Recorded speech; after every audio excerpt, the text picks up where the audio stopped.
Sangkaan para ekonomis mengambil masa kurang lebih sekitar 18 ke 36 bulan. So, bila Malaysia announce lockdown pada 18 hari bulan Mac yang lalu, kita dapat lihat sektor ekonomi ditutup. Bila sektor ekonomi ditutup, apa yang kita dapat lihat adalah yang pertamanya, businesses akan buat pengurangan pekerjaan. Jadi bila pengurangan pekerjaan berlaku, unemployment rate akan bertambah. Bila unemployment rate bertambah, kurangnya satu benda lagi iaitu spending, consumer spending. So mungkin anda semua dah belajar tentang poin-poin yang saya sebut kali ini. Bila kurangnya pekerjaan, kurangnya kuasa membeli, jadi kurangnya lah juga kurangnya juga consumer spending ataupun perbelanjaan pengguna. Jadi bila consumer spending berkurang, kita dapat lihat dalam tempoh PKP itu berlaku ataupun MCO itu berlaku, kejatuhan dari GDP negara sangat-sangat teruk. Setakat yang saya tahu, negara Malaysia kerugian sekitar 4 bilion ringgit sehari akibat daripada lockdown. Jadi kalau anda lihat sekarang kita dah kurang lebih 50 lebih plus hari dalam tempoh lockdown sebelum pembukaan ekonomi pada 4 hari bulan Mei yang lalu. Anda boleh kira sendirilah berapa kerugian negara yang berlaku. So anda kena ingat macam ni.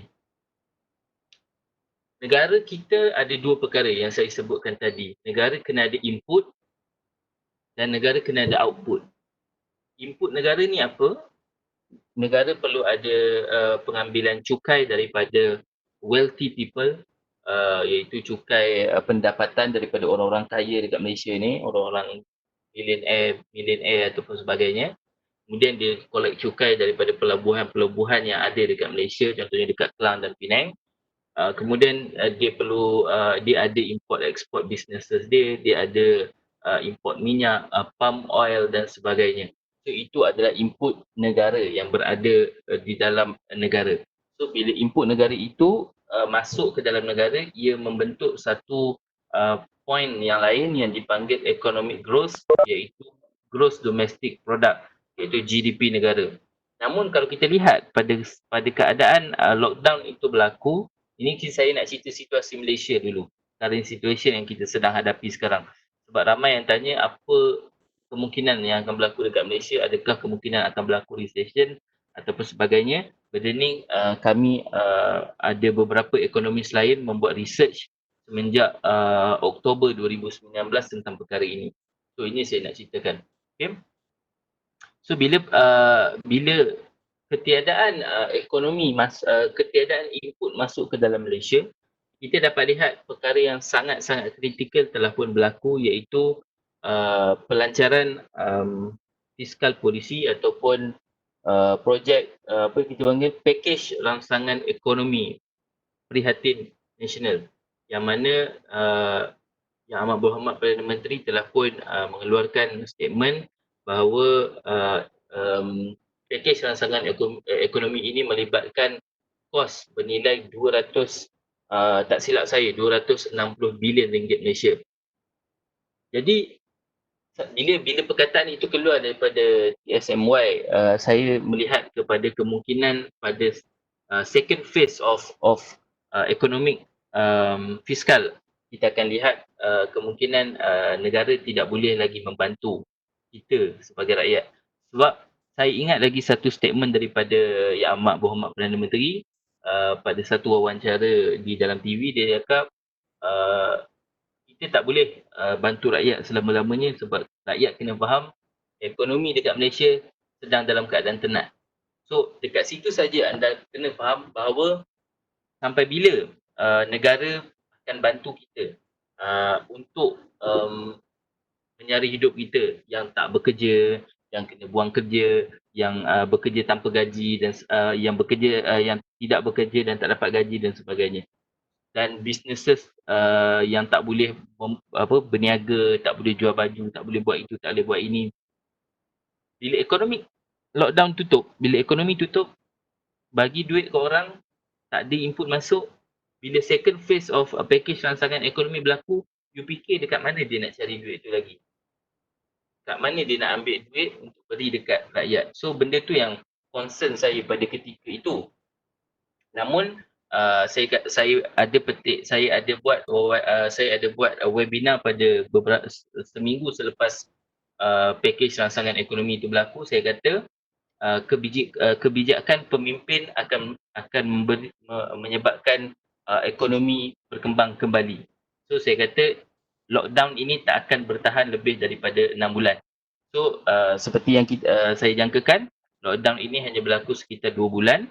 Kemudian berlakulah 4 hari bulan Mei PKPB dan ekonomi reopening telah pun berlaku pada 4 hari bulan Mei sehingga sekarang. Walaupun dalam keadaan yang bersyarat dan dalam awang cakap pembukaan ekonomi itu bukan semua, ada sedikit demi sedikit, tapi itu lebih baik daripada tidak buka langsung ekonomi. Macam yang berlaku dekat US, mereka buat reopening ekonomi, tapi di US agak tidak bijak membuat reopening ekonomi kerana kes mereka adalah antara yang tertinggi di dunia. Saya tak ingatlah, kematian hampir ratusan ribu, kes hampir dah dekat 1,000,000 lebih plus dah. So saya tak tahulah dekat US tu apa Donald Trump buat dekat sana. So kita tak payah touch on US lagi, kita touch on Malaysia punya problem dulu.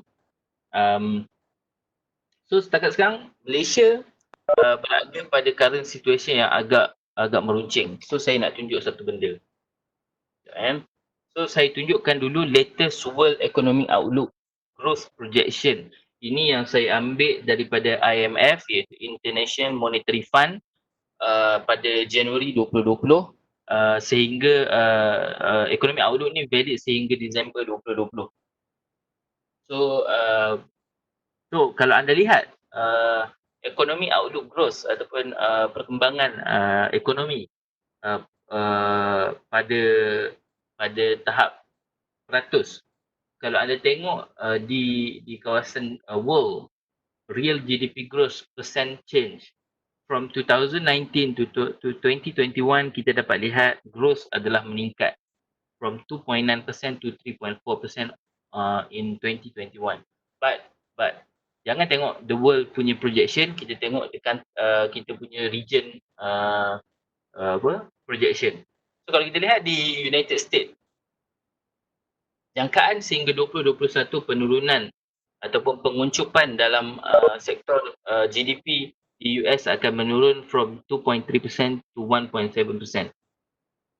Itu adalah benda yang sangat teruk, tapi tak apa, saya just nak anda tengok surface saja. Anda tengok dekat bahagian Euro area 2020 jangkaan 1.3, Middle East and Central Asia 2.8, Emerging and Developing Asia 5.9 dan sebagainya. Jadi negara Malaysia berada di bahagian mana? Adakah di bahagian Middle East and Central Asia ataupun Emerging and Developing Asia? So kita berada di dalam Emerging and Developing Asia. Dijangka meningkat kepada 5.9%.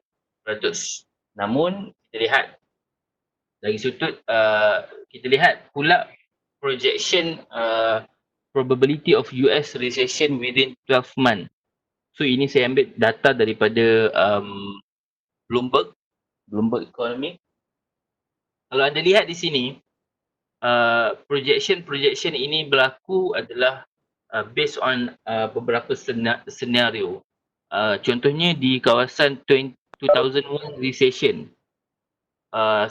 Dekat sini siapa yang tahu 2001 recession dekat US adalah disebabkan apa? Ada tak yang tahu? So dekat sini berlaku 2001 and then kita ada 2008 Great Recession dekat kawasan ini. Ini bukan 2010 2010 starting here. And then this is 2020. So 2000, yes, Jonathan, betul, 9/11. 2001 berlaku recession akibat daripada 9/11, iaitu serangan pengganas terhadap World Trade Center. So 2001 berlaku recession, but it's not a great recession. anda kena faham, di US berlaku beberapa kali recession dan juga depression. Yang paling-paling awal adalah selepas, tak silap saya, selepas World War One kot, ataupun World War Two, saya tak ingat. 1932, 1929 until 1932, 1929 1932, US berlaku Great Depression. Saya rasa kalau anda dah tahu bagus, kalau anda tak tahu anda boleh google lah apa itu Great Depression, bagaimana ianya berlaku. Of course perkara utama sebab apa dia berlaku adalah disebabkan oleh war lah, perang. Tetapi ada sebab-sebab lain, sebab rakyat US pada ketika itu sangat minat dengan pembelian stok, jadi mereka menghabiskan hampir 100% simpanan mereka untuk beli stok. Bila stok terlalu meningkat, menyebabkan tiba-tiba economic bubble berlaku, harga rumah drop, harga saham crash, menyebabkan hampir, tak silap saya, hampir 40 ke 50% uh, investor yang invest dalam saham mengalami bankruptcy. So itu adalah benda yang berlaku pada Great Depression. Macam saya cakap tadi, selepas berlakunya recession, baru berlakunya depression. So sekarang ni kita belum lagi recession. Kita di dalam perjalanan yang memungkinkan recession itu berlaku. So kalau kita lihat dekat sini 2008, 2009 house mortgage issue menyebabkan Great Recession berlaku, Lehman Brothers bankruptcy, beberapa bank-bank seperti OUG, seperti Morgan, seperti Goldman, BNP Paribas dan beberapa Bank of America terpaksa di bail out oleh the Federal Reserve pada tahun tersebut, kerana kalau tak bail out semua bank ni, rasanya semua bank-bank ni akan jadi sama macam Lehman Brothers, akan bankruptcy. So pada 2020, jangkaan jangkaan recession kemungkinan berlaku. Apa yang kita boleh lihat yang menyebabkan kita boleh meletakkan jangkaan recession itu kemungkinan berlaku pada 2020? Yang pertamanya dan yang paling obvious kita boleh lihat adalah apa dipanggil, wabak pandemik COVID-19. So COVID-19 started in 2019 on December. Currently started in Wuhan, dan from Wuhan, so dia datang ke US, ke Malaysia, ke negara-negara all over the country lah. That's never mind. So bila COVID-19 berlaku, apa yang kita lihat adalah ketidaksediaan negara. Negara tidak bersedia. Negara tak ambil tahu sebab mereka tidak berada di dalam wabak yang seteruk ini. Yang paling teruk pun dulu maybe SARS. Itu yang paling teruk. Kemudian dah tak ada lama sampai sekarang muncul pula satu lagi COVID-19 kan. So mereka tak aware, mereka tak ada vaksin, mereka tak ada tak ada penjagaan sosial, tak ada penjagaan kendiri dan sebagainya. So sebab tu tersebarnya sangat cepat, memakan nyawa hampir 1%. Tak silap saya dah hampir 2 juta kematian telah pun berlaku di seluruh dunia, mengakibatkan efek kepada 186 negara. 186 negara adalah sangat berbanyak dan sangat besar lah kan. So bila wabak ini berlaku, apa yang kita nampak pertama sekali, kita ambil di US saja dulu, kenapa kita boleh kata US akan mengalami recession. Yang pertama sekali adalah bila kita lihat peningkatan kes yang sangat laju, from two figures sampailah sekarang dah jadi 1 juta lebih. Kematian mencapai angka 200 ke 400 ke 300 ribu tak silap saya. So bila itu berlaku, barulah Trump nak buat penutupan ekonomi dan sebagainya. Bila seperti yang saya cakap awal tadi, bila penutupan ekonomi berlaku, akan berlaku peningkatan dari sudut unemployment, akan berlaku peningkatan dari sudut pengurangan perniagaan, businesses down, stock market drop dan sebagainya. kalau kita lihat dalam tempoh 4 minggu ke 5 minggu ke belakang, di US sahaja unemployment claim total sekitar 22 juta orang. 22 juta orang. 22 juta. Bukan nilai yang sikit. Bukan nilai yang sikit. 22 juta. Tu 22 million. Unemployment claim telah pun berlaku dalam tempoh 4 ke 5 minggu ke belakang. Akhir sekali pada hari Jumaat hari itu, claim adalah sekitar 20.5 juta orang membuat claim. Dan di US pada April, unemployment rate berada pada kadar 15%, berbanding pada Mac pada kadar pada kadar 4%. So from 4% to 50%, sangat jauh gap dia. So kita dah lihat itu yang pertama menyebabkan ramai ekonomis menjangkakan recession berlaku. Poin yang kedua adalah kita dapat lihat bila penutupan ekonomi berlaku, akan ada satu sahaja peningkatan, iaitu retail sale, penjualan runcit. Sebab apa? Dekat Malaysia pun berlaku benda tu, iaitu panic buying. Orang kata, oh nak lockdown, kita tak boleh keluar rumah, kita tak boleh itu, kita tak boleh ini. Orang serbu supermarket, orang serbu shopping mall, orang serbu kedai-kedai runcit, beli barang untuk sebulan, 2 bulan, 3 bulan. Panic buying berlaku. Bila panic buying berlaku, April dan juga March dan juga April punya retail sale meningkat, saya tak ingat berapa persen, tapi meningkat lah. Namun itu saja satu yang meningkat, yang lain semua turun. Unemployment turun, hourly earning menurun. Kemudian kita dapat lihat non-farm payroll juga meningkat from pekerjaan daripada negatif 750k meningkat kepada 20.5 juta orang. Tidak ada pekerjaan negatif tau, bukan 20.5 juta orang, tapi negatif 20.5 juta. So itu adalah antara poin-poin yang kita boleh kata, oh mungkin sebab inilah US mungkin berlaku recession. Namun beberapa minggu selepas berlakunya semua benda ini, kita dapat lihat bahawa US kembali membuat reopening ekonomi, tapi based on dia orang punya state. Sebab US ni besar kan, dia bukan macam Malaysia. So dia besar. So dia buka dulu Virginia, dan dia buka dulu New York, dia buka itu, dia buka state by state, dia tak buka the whole country. Macam kita buka the whole country, tapi kita buka businesses yang penting-penting saja. Untuk kedai rambut tak boleh buka lagi dan sebagainya. Namun diorang semua boleh buka, tetapi state by state. Kita tengok, okey, dekat state ni kes kurang, okey kita buka. Dekat ni kes kurang, kita buka lagi dan seterusnya. So itu adalah antara poin-poin utama kenapa saya cakap recession mungkin boleh berlaku dalam tempoh 12 bulan. Namun kita kena tengok macam saya cakap awal tadi, kebijakan pemimpin akan menentukan kebijakan ekonomi. Okay. So next. Ini adalah fokus tentang harga rumah. Kalau anda lihat dalam economic cycle, kita ada satu term yang dipanggil economic bubble.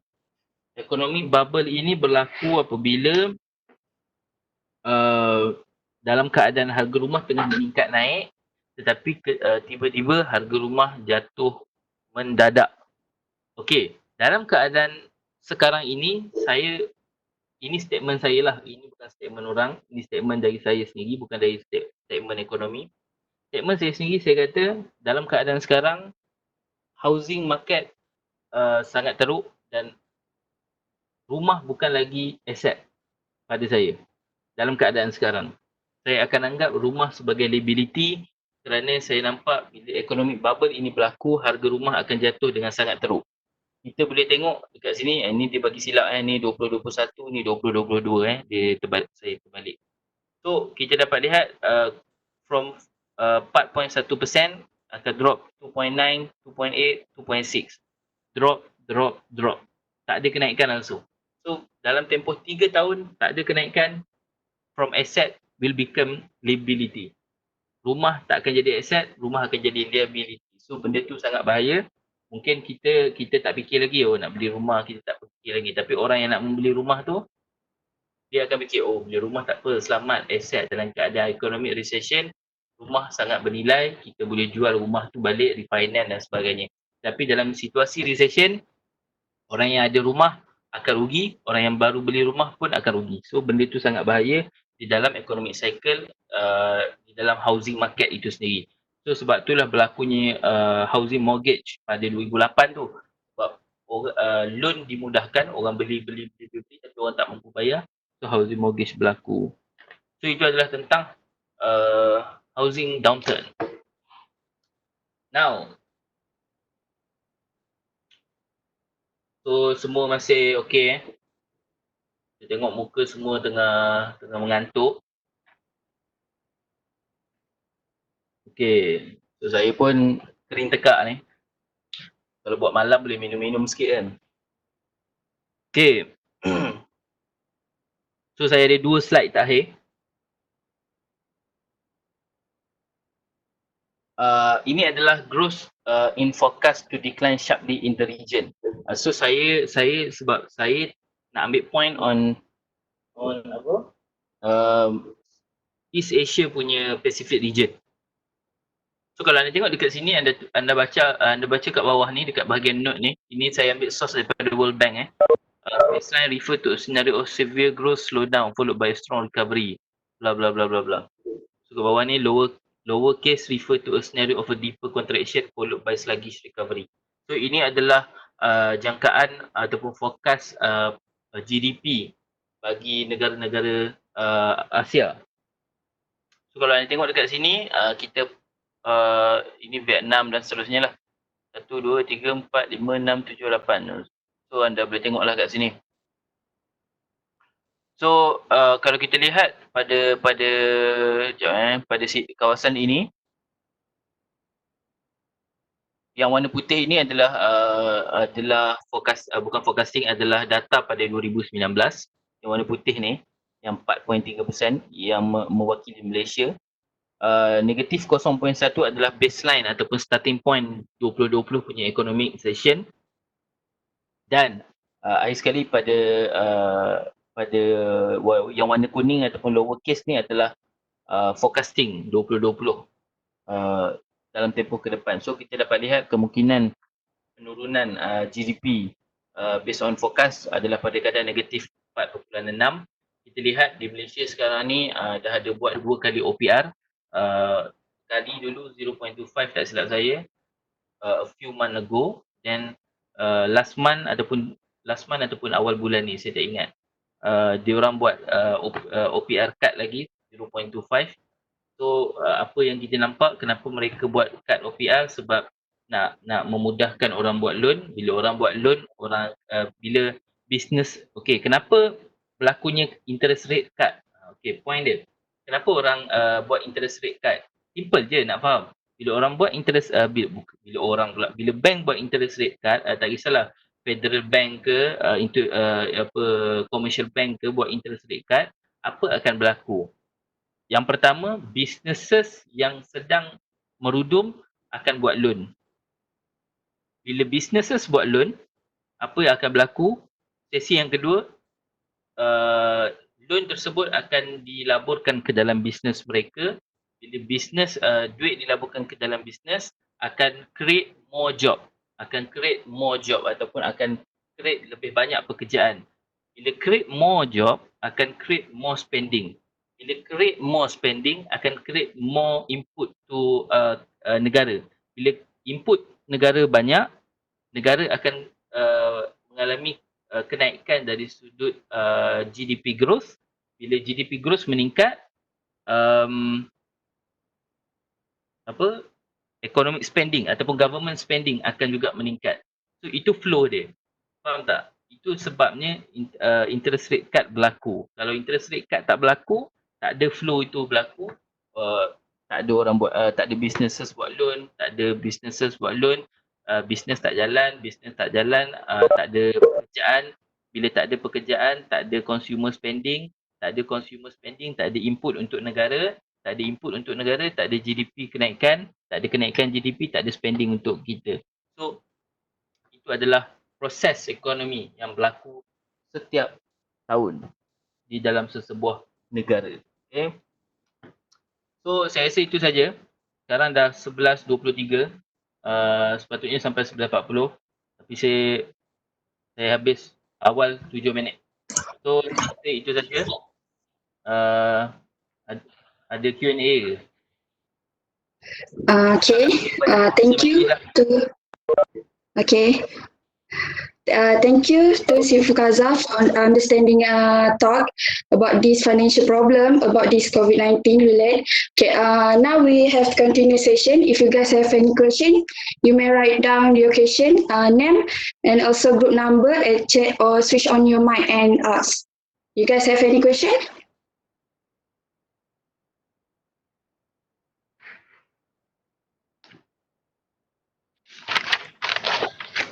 Okay, Assalamualaikum warahmatullahi wabarakatuh. Saya interrupt dulu lah. Okay, sementara pelajar nak tanya soalan kan. Pertama sekali itulah organizer tak introduce kita Sifukaza Itulah tu. Dah habis baru saya dapat peluang untuk cakap Aduh, kesian betul lah. Saya banyak baca artikel Dr. Yusri dekat Google Scholarship. Oh, mak. Saya banyak baca artikel doktor. Siap siasat saya lagi Saya kena ambil tahu. Sebab cakap dengan orang hebat, saya tak berani nak cakap lebih nanti. Oh ya ke? Tapi yang tu lebih kepada information system lah. Betul. Banyak pada account yang tak ada lagi lah. Betul.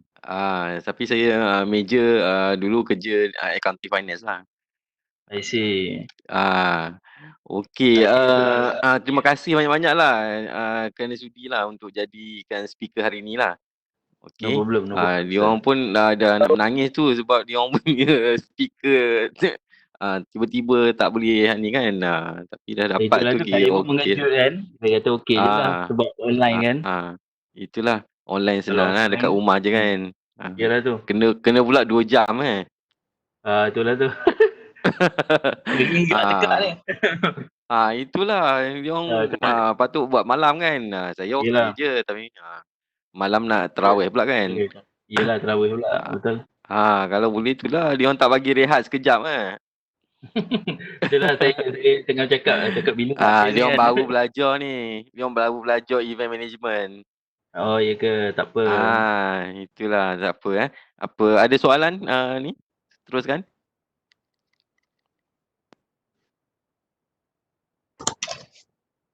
You guys have any question?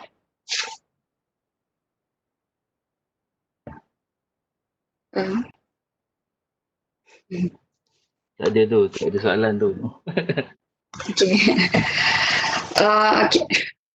Okay. Okay, so now we'll continue with the poster presentation. Group 1 ready? Okay, I would like to invite group 1 present about the topic understanding global market. Please welcome.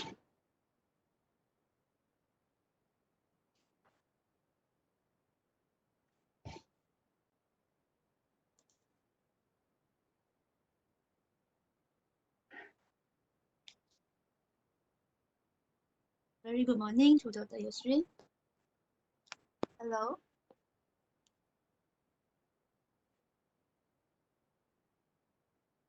Sekejap. Sifukaza masih online Masih saya ada. Ya, dia tak cakap kata ni lah boleh dengar dan bagi komen lah. Poster presentation student ni kan nanti ada debate lah. Baik. Boleh Okay. Baik. Betul. Hello. A very good morning to Dr. Yusri, our speaker, Sifukaza, and all my beloved friends. We are from Group 1. Today, we would like to present about understanding global financial market. Basically, financial market refer to any market that trades the security, which include stock market, bond market, money market, and forex market. Besides, Financial market is able to connect both investor and borrowers for mutual benefit and advantages. This market deals in both short and long-term investing advantage. So in this poster, we will present about the type of financial market, the advantages, disadvantages, and the importance of financial market. Next is about the types of financial market.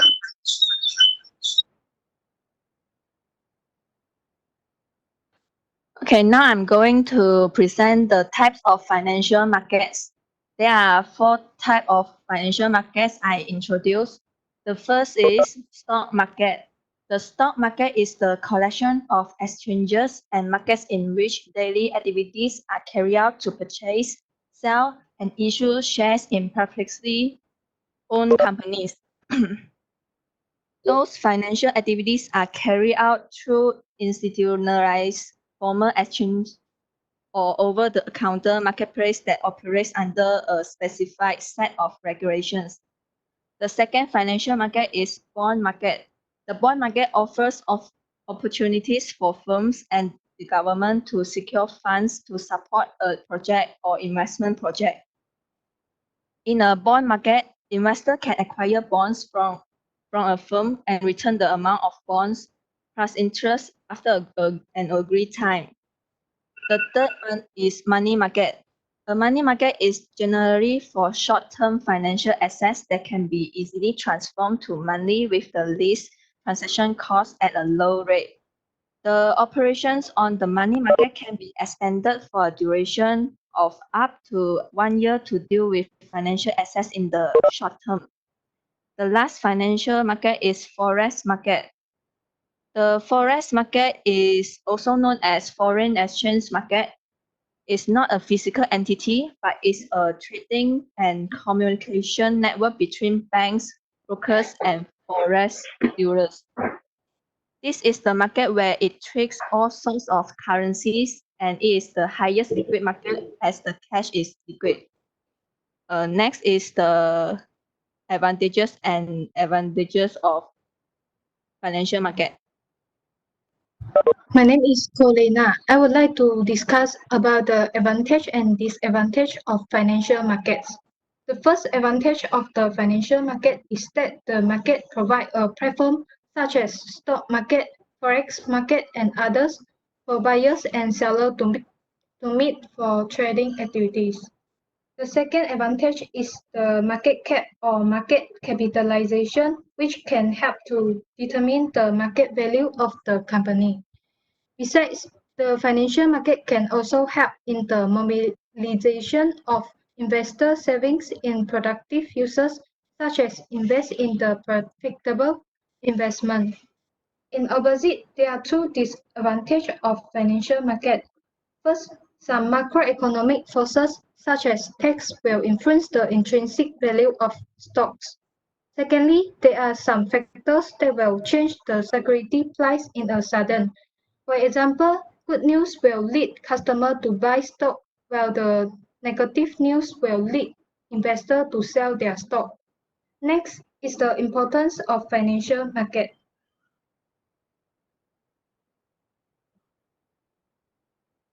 Hello, good morning, everyone. Good morning to Dr. Yusri, Sifukaza, and everyone. I'm going to present about and function of the financial market. The importance of the financial market is actually links to the functions of the financial market, which Sifukaza mentioned just now. There's 4 points that links with the importance of the financial markets that I will present later on. So the 4 points that Sifukaza already mentioned before is the fund mobilization, capital formation, liquidity, and the reduction in transaction costs. So the importance of the financial markets, the first one is to put saving into more productive use, which means it's fund mobilizations. So a saving account that has money in it should not just let that money sit in the wall. Thus, financial markets like banks open it up to individuals and companies that need a home loan, student loan, or business loan. Second, the importance of the financial markets is to determine the price of securities. Investors aim to make profits from their securities. However, unlike goods and services, whose price is determined by the law of supply and demand, prices of securities are determined by financial markets. And the third one is makes financial assets liquid. Buyers and sellers can decide to trade their securities anytime. They can use financial markets to sell their securities or make investment as they desire. And the last one is lowers the cost of transactions. In financial markets, various types of information regarding securities can be acquired without the need to spend. So, in the last sections of our presentation is about conclusion. So, as a conclusion, involved in the buying and selling of the financial assets and exchange of the financial instruments and the financial securities, it may have or not have a physical location, and the assets can be exchanged between the parties over the phone or the internet as well. That's all from our group. Thank you. Okay, thank you for the presentation. Next, we continue. You guys have any question for this group? About this group? I comment a little bit. A few presenters, I cannot see their face. Did they turn off their videos? Colina and Shoi. And Shoi also, the voice is not very clear. You did not see the comments by the fellow students. Okay, next presenter must be very clear. Okay. You guys have any question about the presentation before? Okay. Okay, next we continue with group 2 with topic type global financial market.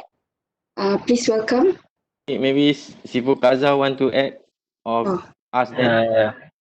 Tak ada apa-apa. Everything okay. Group 2.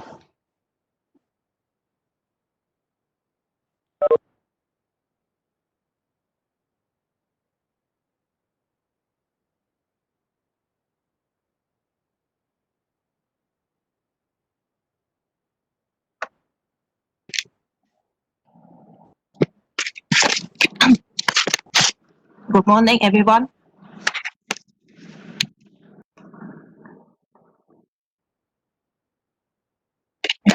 Good morning, everyone. We are from Group 2. Today, we want to present about the understanding financial markets. Morning. First of all, what is market? Market is a venue where goods and services are exchanged. So what is the global financial market? Global financial market is the place where financial wealth traded between individual, organizations, or countries. It is also defined as a worldwide marketplace where buyers and sellers engage in financial transactions involving securities such as equities, bonds, and commodities. Financial markets bring important rules for companies to transfer funds and get access from in financial resources to do investment and develop its business. Next, I will pass to my member Lime to explain the analyze part.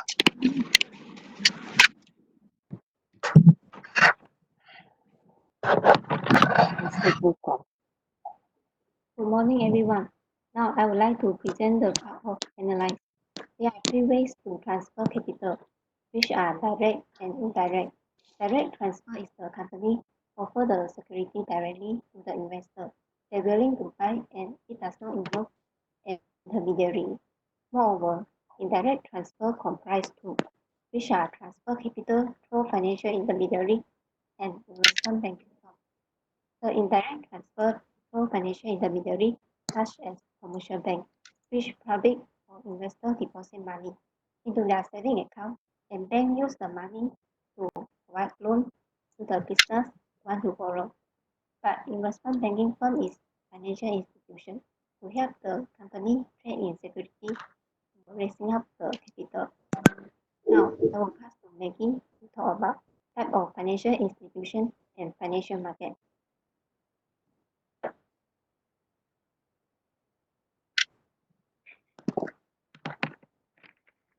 Thank you, Li Mei.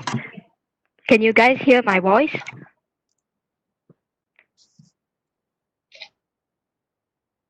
Okay, thank you. If you guys cannot see the poster, you can go to the poster left-hand side.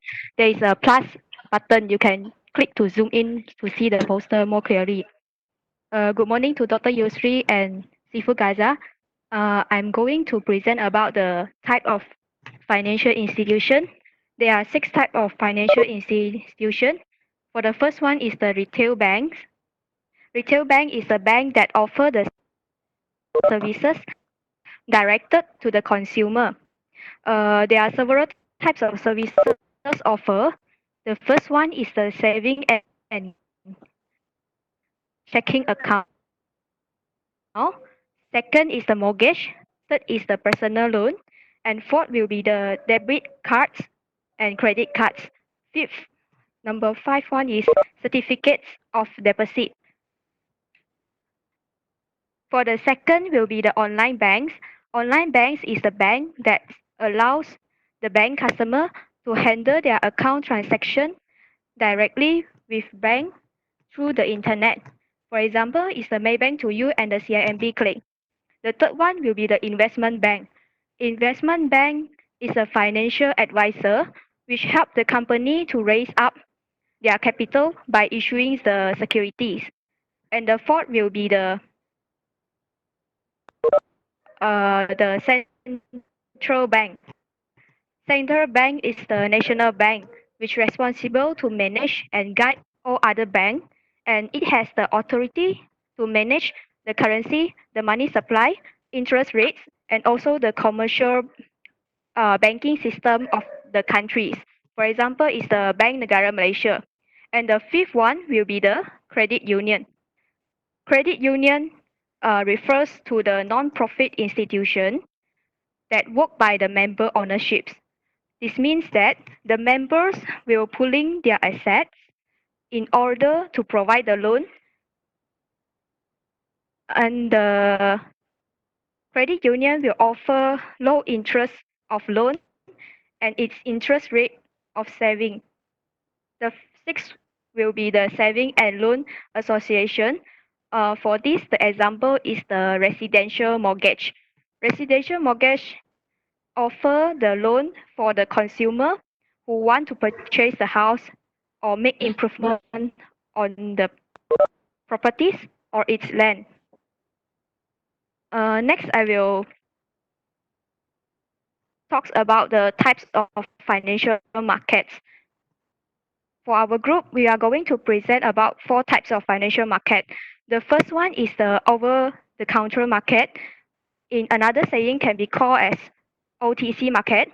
OTC market is a decentralized market that does not have central physical position, in which the participant that involved in this market will trade with each other by using the different modes of communication, such as the computer networks and also the telephone.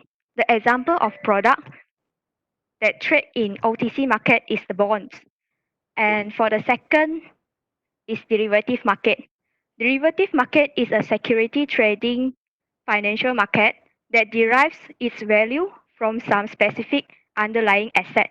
The example of underlying assets are the bonds, interest rate, currency, and commodities.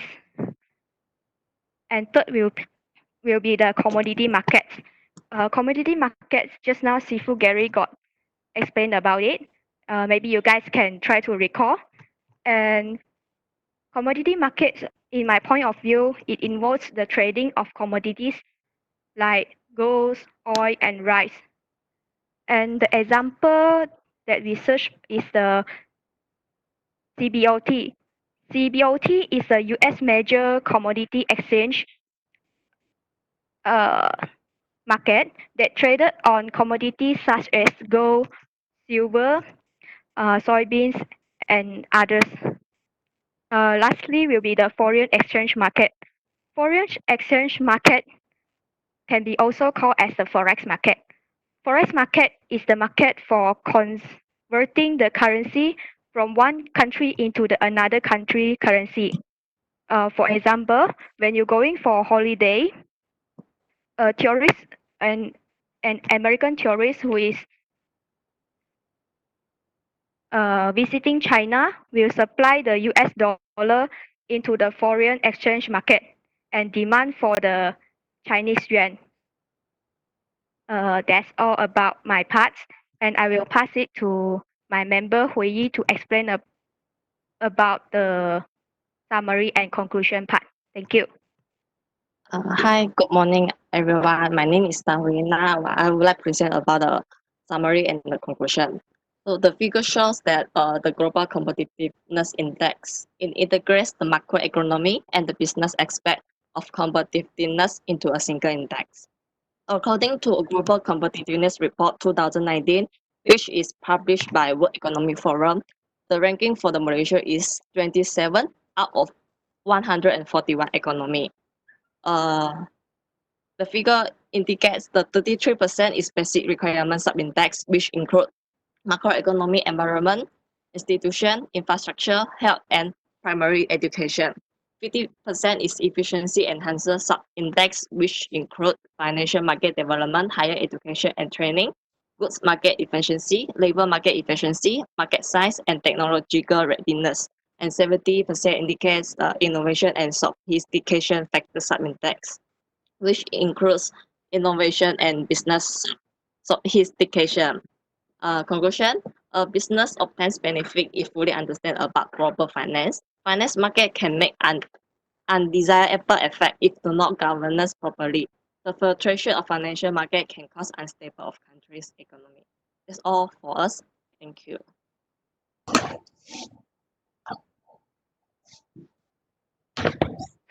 Okay, thank you to Sophia too. Thank you for the great presentation. You guys have any question? Sifukaza, have any question for Dr. Yusri? No. Okay, then I would like to invite Group 10 with their topic of stock market. Please welcome. Hello, good morning. Can everyone hear me? Hello. And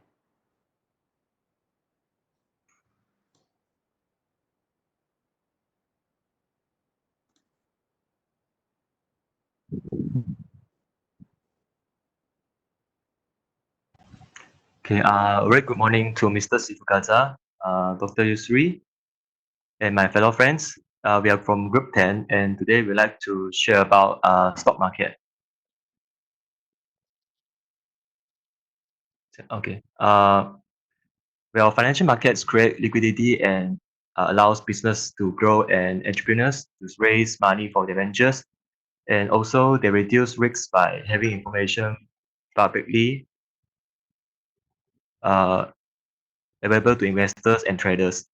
So, in general, there are 6 functions of stock market. One of the functions of stock market is pricing of securities.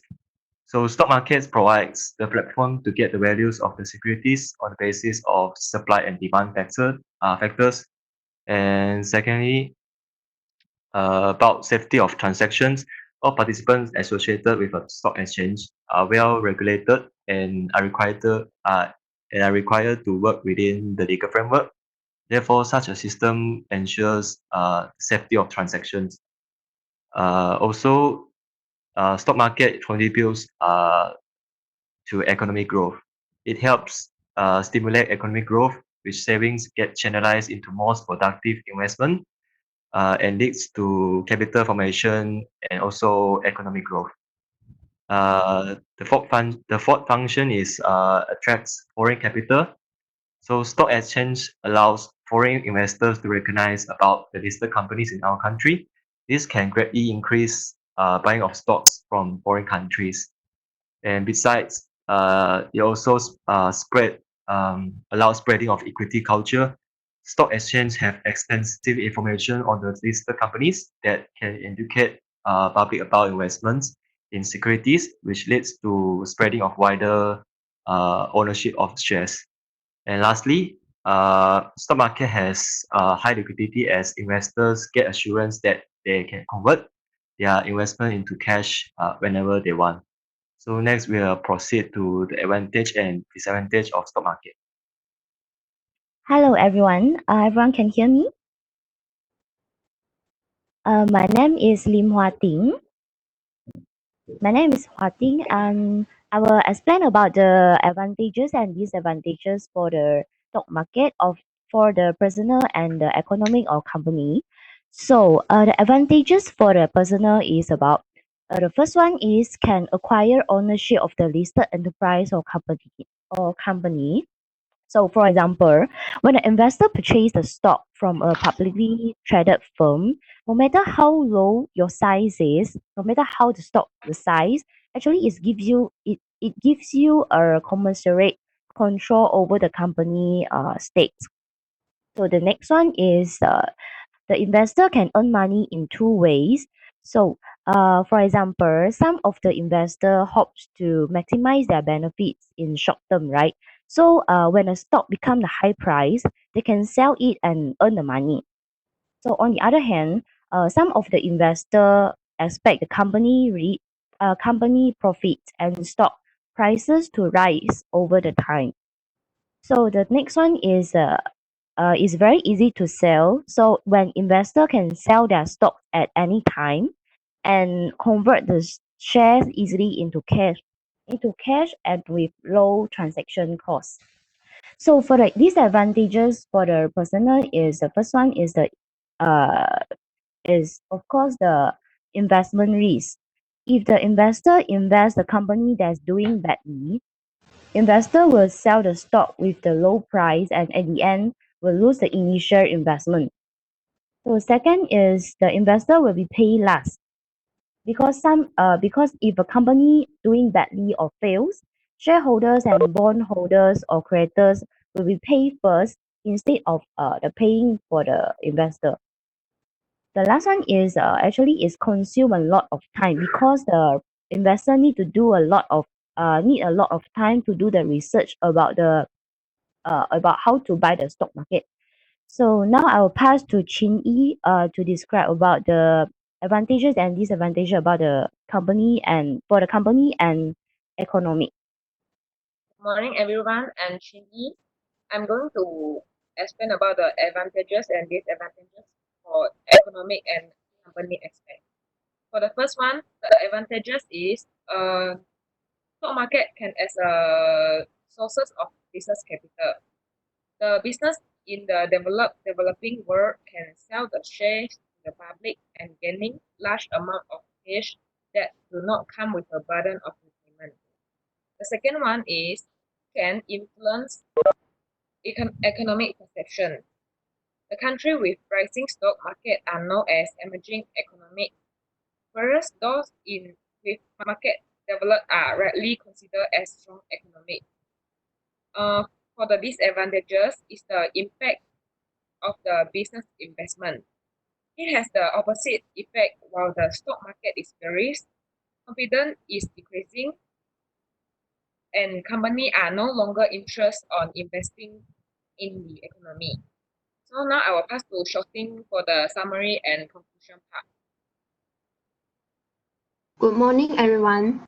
I would like to do a summarize and give conclusion for our topic.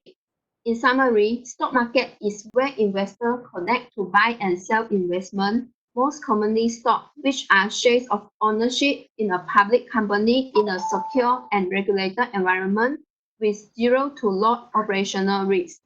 As a conclusion, global financial market links several to investors across national boundaries by offering investors large number of investment products across variety of financial markets. Since the stock market brings together large number of participants who wish to buy and sell shares, it ensures fair pricing practice and transparency in transaction. A stock market is a similar design market for trading various kinds of securities in a controlled, secure, and managed environment. That's all from us. Thank you.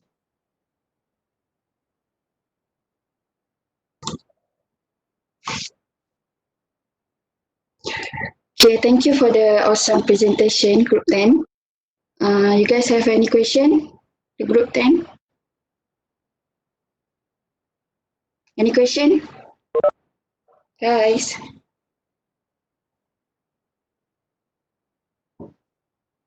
No. Semua dah balik rumah apa?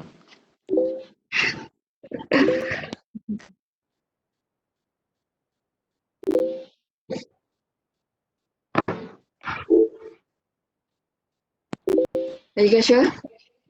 Let's now have question. Okay, after that we continue with group 3, representing component of global financial market. Group 3.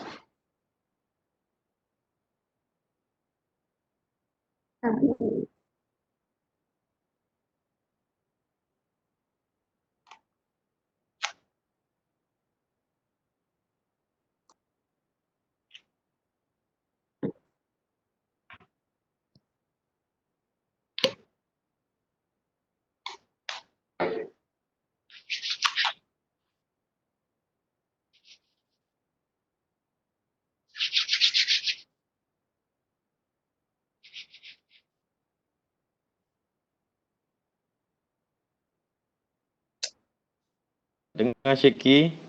Oh yeah. Can you see? Can you guys can see the poster? Okay. So, good morning to everyone. We are from Group 3, and I'm Xiaqi. So, global financial market is the international market that facilitates the trading of financial security and allow the capital be transferred between financial market in different areas of the world. While the financial system is a system which enables the fund to be exchanged between lender, investor, and borrower. This is achieved by financial infrastructure in which adequate fund allocate those funds to those who have potentially more productive way to invest those funds. It makes the transaction of funds more efficient.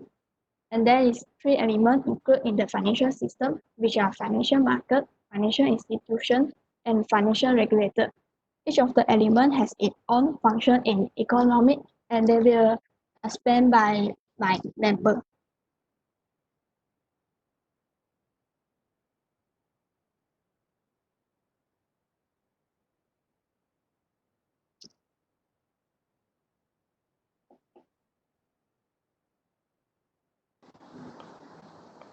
Sekejap. Irham Rahim, soalan tu untuk siapa?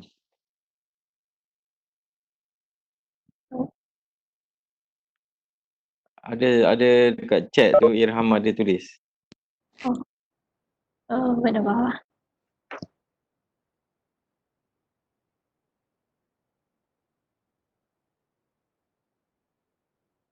Ya, nanti kemudian kumpul organizer. Ingat.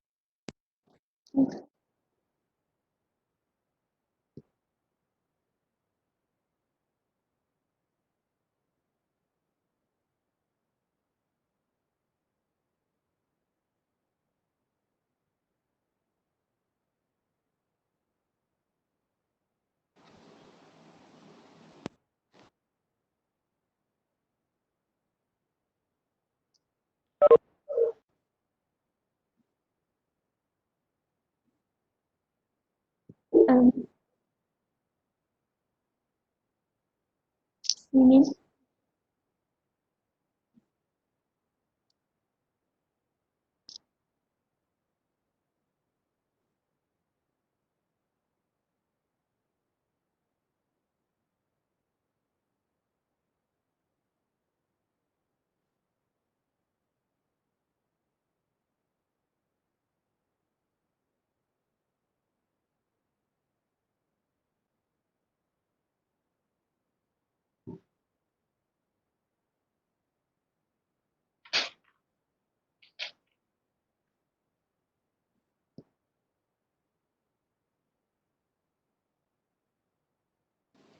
Apa jadi? Tak dengar apa pun.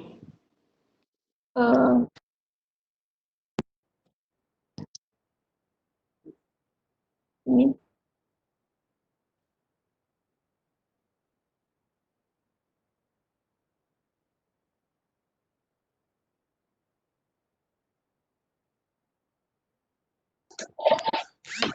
Boleh dengar tak?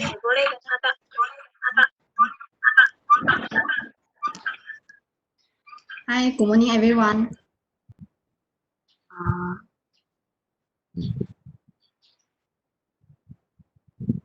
Hello, can everyone hear my voice? Yes. Okay, then I will proceed to the financial intermediary first. The financial intermediary is the special financial entity performs the roles of accepting funds from one entity and lending these funds to another entities. It intermediates between the net savers and net borrowers of funds in an economy. The financial intermediaries include depository institutions, insurance companies, regulated investment companies, investment banks, and pension funds. The roles of financial intermediaries is to create more favorable transaction terms that could be realized by the lenders, investor, and the borrowers. They deal directly with each other in the financial market.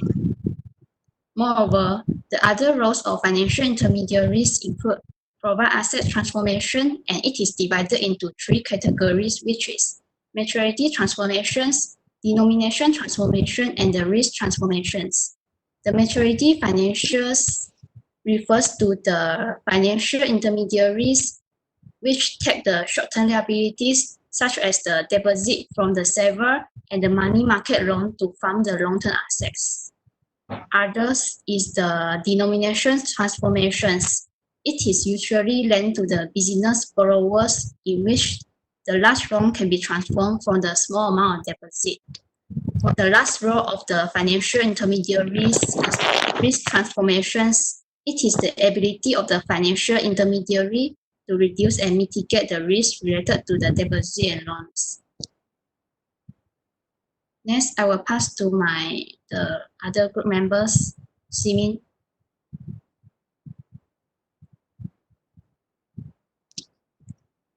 Can you guys hear me? The financial system is financial market. Financial market is a market where financial instruments. Yayin, close your mic. Okay.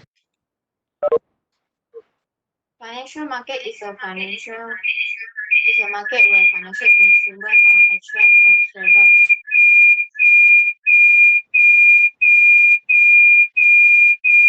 It is a market for friction and Maybe it's from you, Semin. Huh? Maybe it's from you, the noise. My house. Yeah, I think it's from you. Yeah. I continue to explain. They are not the source of finance, but link between borrowers and investors. Its function are to facilitate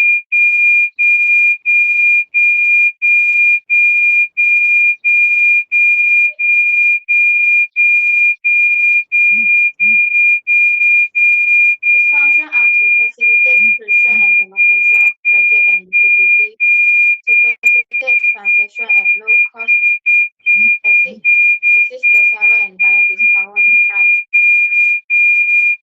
For example, corporation, financial institution, individual and government trade in financial products on this market either directly or indirectly.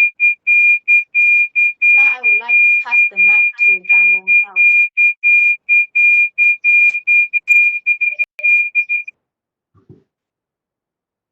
Hello, morning. Then I will explain about the last component for financial system, which is financial regulator. The financial regulator is an institution that supervises and controls a financial system, which is aimed to ensure the fair treatment of participants.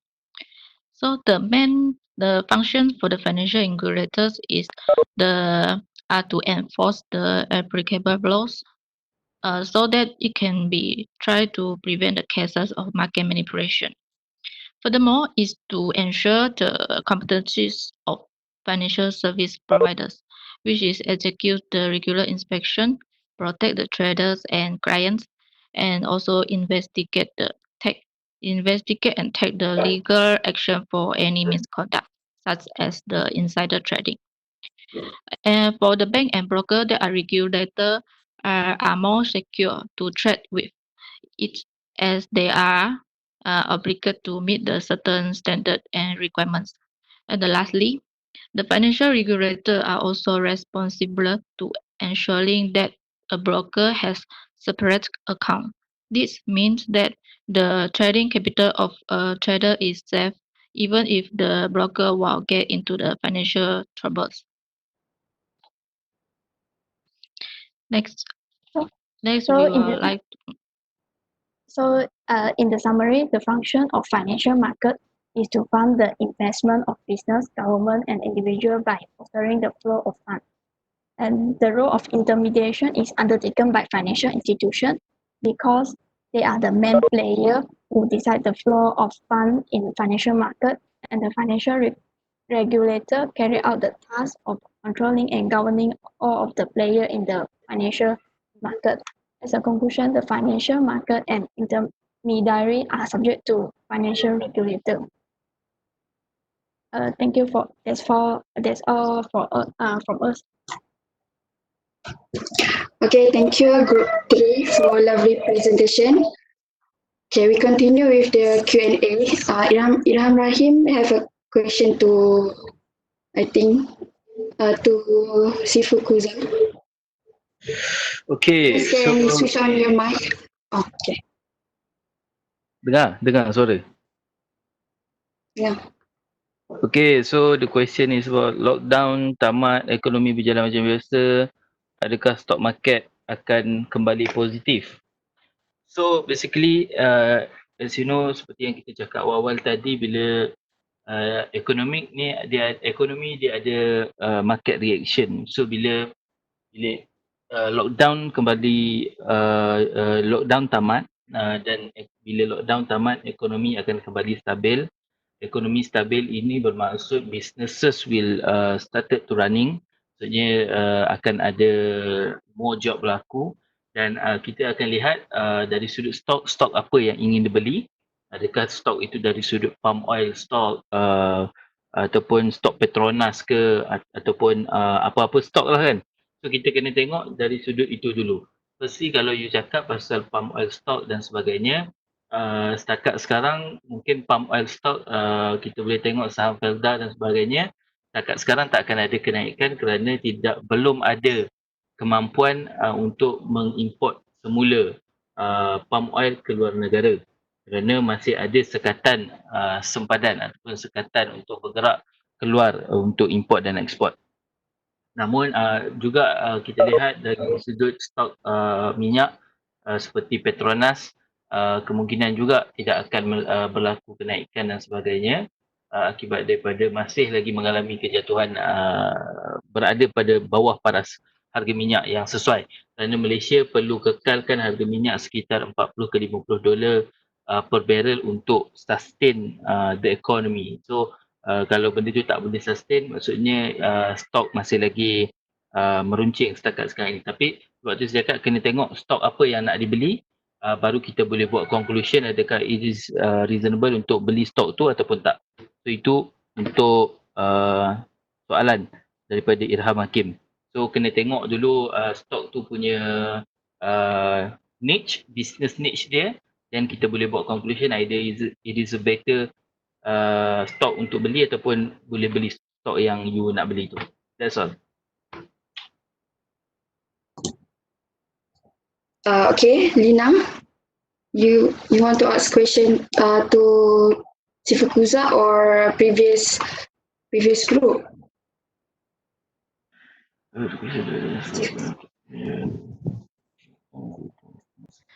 Hi, I'm Grace from Group 6. I have question. Yes. Okay. From the talk by Sifukaza just now, we know there are huge impact on the recession for every country. So I would like to ask on what ways to make the financial market stable during recession. Can you repeat your question? It's not so too clear. Okay, so what are the ways to make the financial market stable during the recession period? Like, what is the government policy? Okay. Sorry, the speaker is not too clear. Okay. So the question is apa yang the government policy yang untuk elakkan recession berlaku. Am I right? Okay. So Yeah. first thing first, kita kena lihat what is government do? Apa yang government akan buat untuk mengelakkan recession itu berlaku. Pertama sekali kita kena tengok economic situation. That is the first thing yang government akan tengok. Mereka tak akan buat tindakan untuk buat pemotongan interest rate, mereka tak akan buat lockdown, mereka tak akan buat restarting economy or everything selagi mereka tak dapat tahu apakah current situation sekarang ini. Jadi bila mereka lihat keadaan situation keadaan ekonomi itu dalam keadaan yang meruncing, contoh yang pertamanya kita melihat kepada lose job, kehilangan pekerjaan, unemployment rate meningkat. Kemudian kita lihat import export tidak boleh berlaku. So apa saja input negara yang tidak boleh berlaku pada ketika ini akan menyebabkan economic recession berlaku on that country, on that particular country. So apa yang negara itu boleh buat? Yang pertama, first thing first is to restarting the economy. Like Malaysia dulu lah, apa yang Malaysia buat, they are restarting the economy.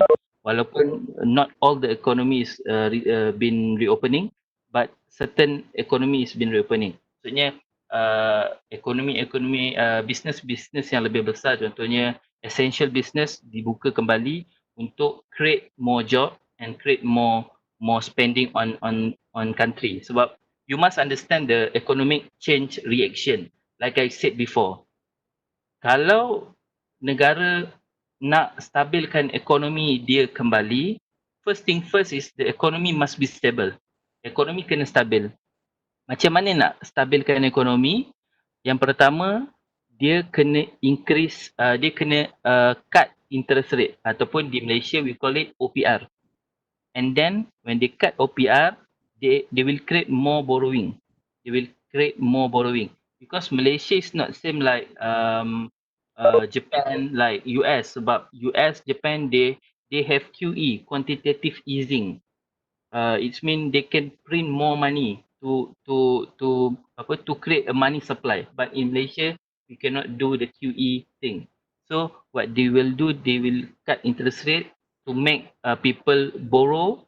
So when businesses borrow money, they will create more job to the economy. When they create more job, the person that have job, mereka akan make spending. That what we call is CPI, Consumer Spending Index. Bila spending meningkat, GDP growth will increase. Maksudnya GDP perkembangan ekonomi perkembangan KDNK negara juga akan meningkat. And from that particular GDP akan menyebabkan ekonomi kembali stable. So the economic change reaction you kena betul-betul selari dengan keadaan situasi ekonomi. So if diorang tak follow the economic reaction change, trust me, recession will happen. Like what happened in US right now. Trump only focus on politics. They are not focusing on economy. So that's the problem with Prime Minister. That is the problem with US President right now.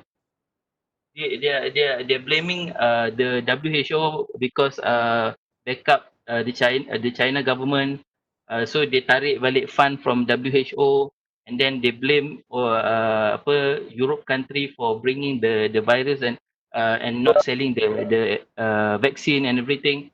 So just this and that, but at the end of the day, Trump not focusing on economy. So that's why US berada pada first ranking on COVID-19 cases. Dia ada 1 million plus cases right now. That's the situation because they don't focus on economic policy, you know. They just apa yang mereka buat, print more money, print more money, print more money. The problem with printing more money is it will become inflation. Price of goods and services will rise. You know, bila harga barang meningkat, kuasa pembeli akan kurang.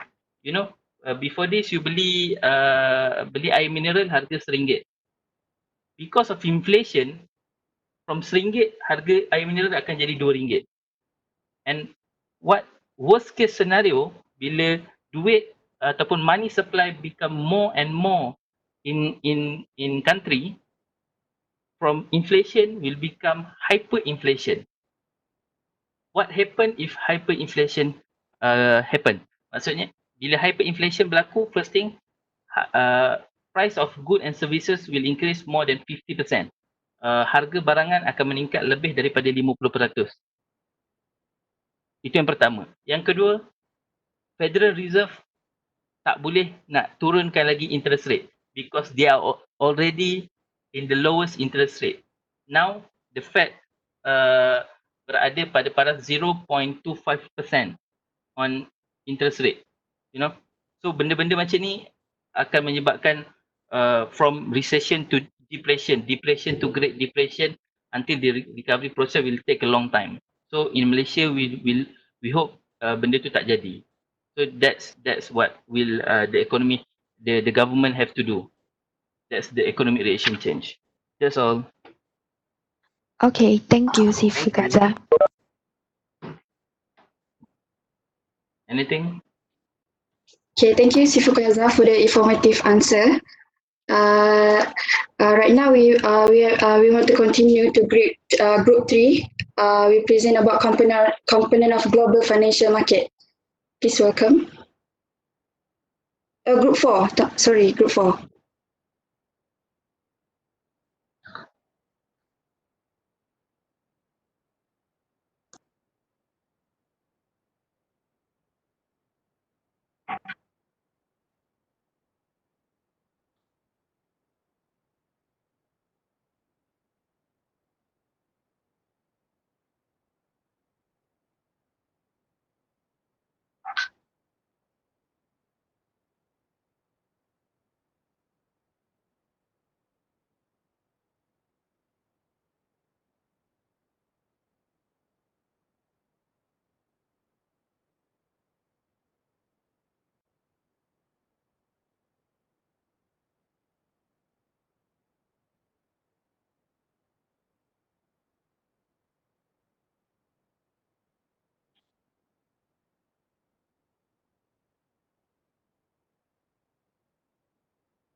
You guys can start now.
Group Vincent.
Busy. My suggestion, you may use your handphone to call.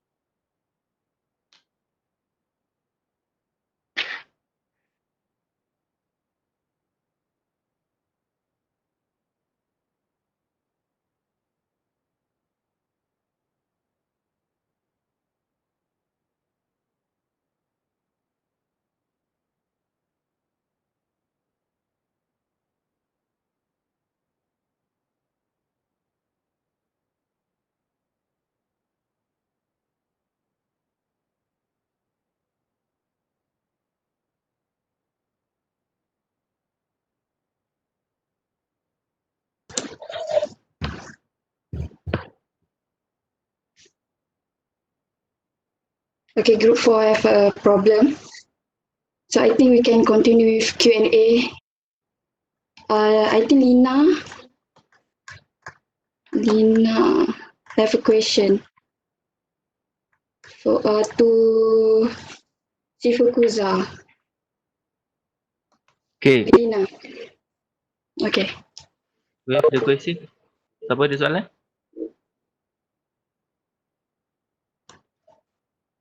She asked, is there any effect to our country due to the sudden oil price drop recently? Okay, sudden oil price drop. Okay, first thing first, what you must understand, the oil price drop is the future price of oil. It's not the total of oil price. So maksudnya bukan oil price drop yang berlaku recently, I think last month kot, yang jadi negatif sampai negatif 24, negatif 56, lowest in history. It's not from current price, it's from future price. But price tu is from May, I think it's from May contract or April contract. I didn't remember about that. But it's bukan harga semasa oil. So adakah dia akan effect on Malaysian punya business? Yes, it will affect. Tetapi you must understand oil drop is from WTI, uh, World Texas International, iaitu oil rig in US, most probably. So in Malaysia kita tak guna WTI tapi kita guna Brent oil. So kalau kita lihat Brent oil price tak drop. Brent oil price is in a normal phase, but kita masih perlu kekalkan harga minyak around 40 to 50 dollar per barrel untuk sustain our economy and tingkatkan kita punya growth of GDP. So masa hari tu bila oil price drop, kita lihat Malaysia tak terkesan dengan kejatuhan tersebut sebab harga minyak dekat Malaysia time tu still RM1.25 kan. Dan import minyak kita yang banyak keluar pun tetap tak effect sebab we have create the deal to sell the oil in that particular price. So bila oil price drop pun dia still boleh jual dengan harga yang kita nak. So itu untuk soalan oil price. So ada satu soalan daripada, so can I mula dengan semua Q&A atau ada grup lain lagi? Huizin. Using have a problem. So ada group lain. Group using.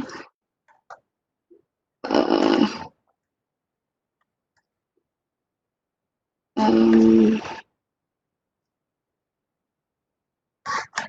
so continue with Q&A. Okay. Or you, So I read the question. okay. So from group 5, the Toche Siang dan the question from Syui is the same. So saya rasa saya jawab.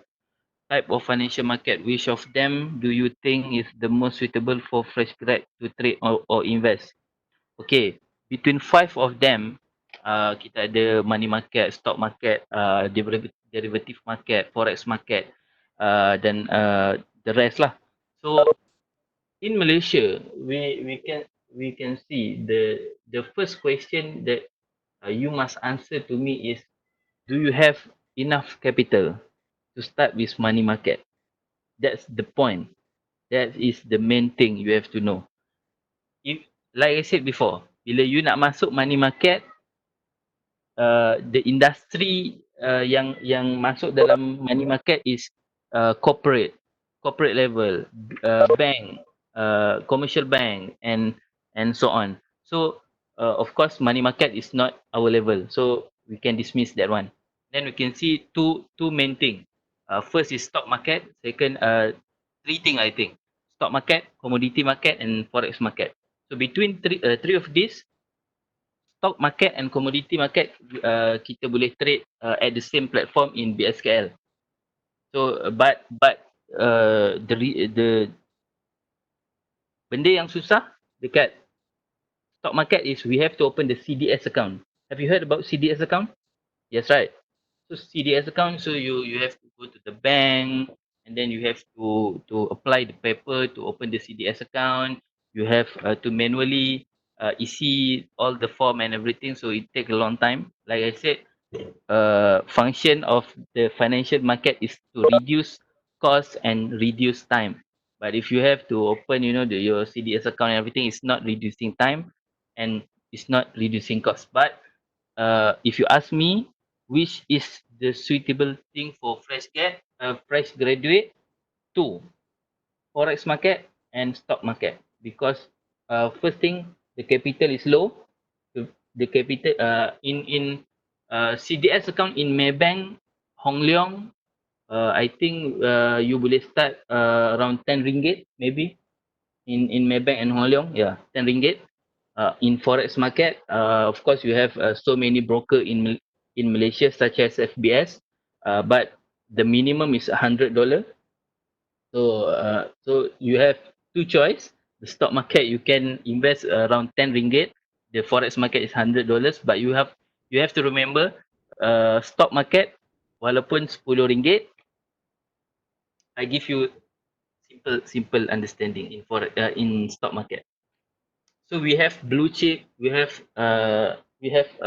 penny stock and everything. So with 10 ringgit, do you think you can buy Facebook? How about that? Cannot. Because before this, if kita nak beli stock, the minimum unit is around 1,000 unit. So if the stock is 1 ringgit, so you have to have capital around 1,000. But now the minimum is around 100 unit. So is if the stock is 1 ringgit, is 100 ringgit. That's why 10 ringgit is reasonable to start with. But which stock can you buy at that particular capital? That's the question. 10 ringgit, maybe you can beli penny stock. But the problem with penny stock is we don't know bila dia nak naik. You know what I mean? But if you buy like Apple, uh, tahun ni, I think on November maybe, the iPhone 12 will be out at the market. iPhone 12.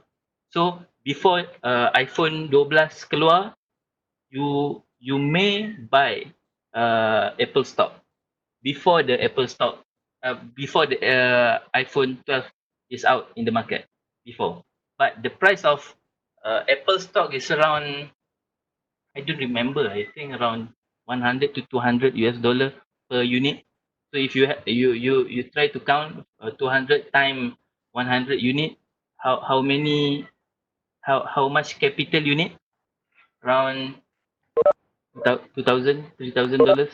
Yeah, but stock market, walaupun starting capital is small, $10, but it's not reasonable to start with $10, 10 ringgit, I mean. Minimum is 1,000 ringgit.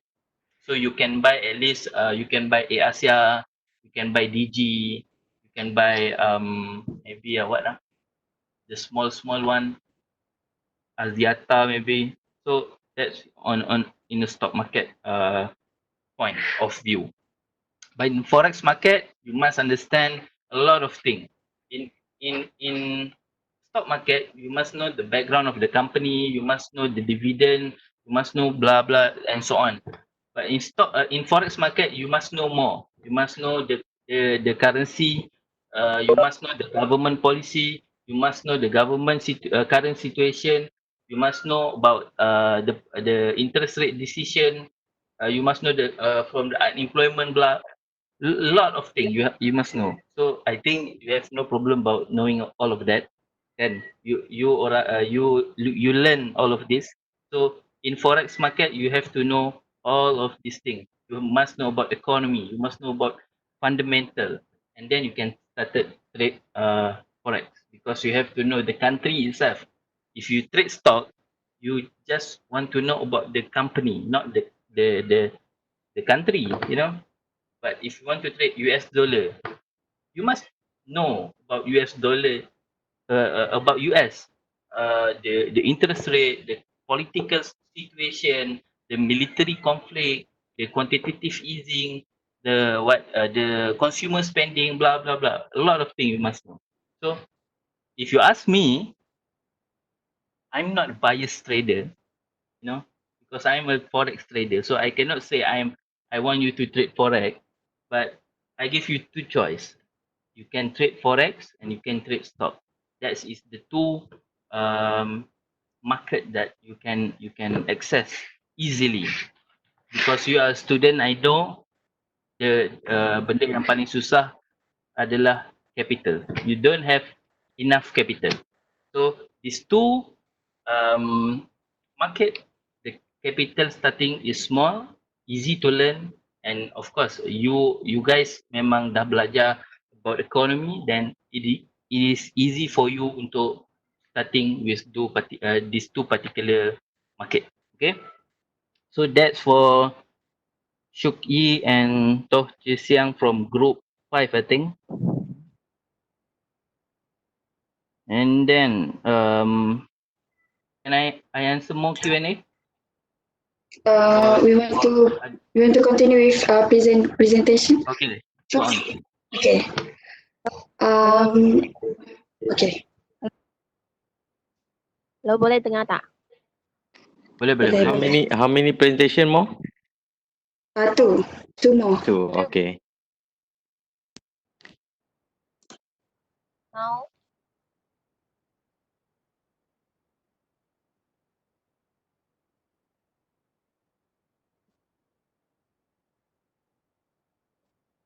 so can you hear me clearly?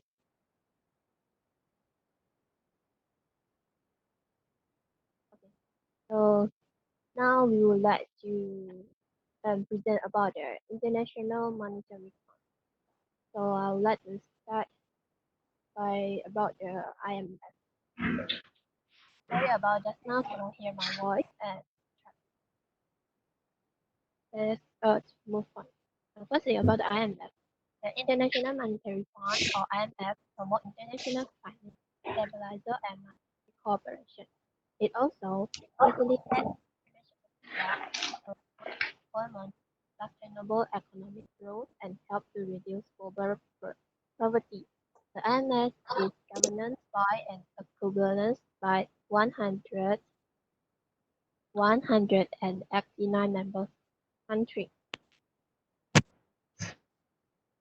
Very clearly. So is this now is more better?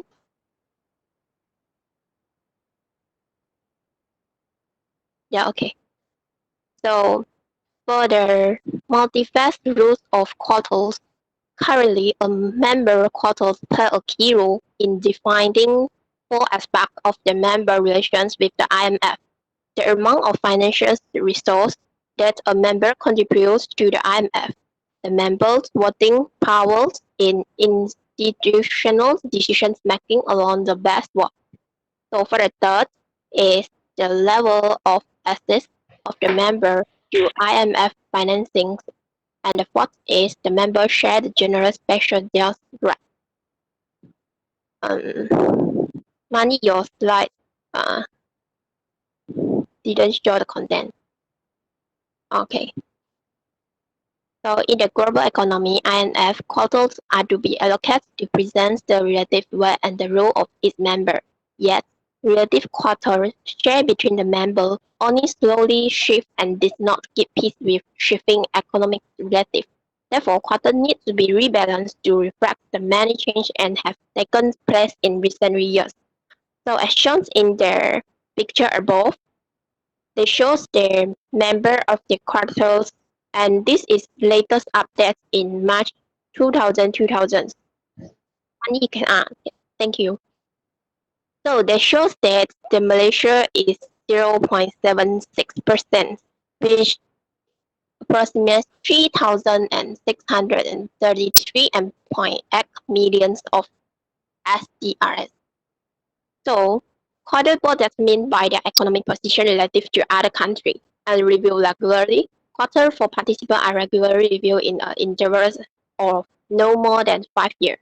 A general analysis of quarters helps the IMF to determine the appropriateness of quarter in terms of its own ability to better meet member funding needs. So a general review also requires a spent quarter for members to represent shift in their relative roles in the global economy. The participants base of IMS include membership quotas as the financial contributions made by member countries.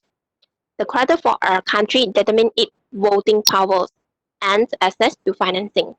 So the bigger the economics of that member, the bigger the quota the country holding. So as shown in the picture, the United States is the largest economy in the world, and its quota is the largest, so it represents about 70.45% of the total quotas. IMF play a role as a credit united. All members put money into a bank and the other member let its money under certain conditions, while a member need it. The main source of IMF funding are the quota member pay in. So they just like when you put the money in the bank and the money still belong to you. The money country put their money into the IMF, but the money is still theirs. They just move some of their money through access to the IMF, but it's still part of their reverse. It's a modern and new short-term liquidity facility, and that support country has been experiencing. So now I would like to pass the time to the Vincent to continue about the three main functions and the rule of IMF.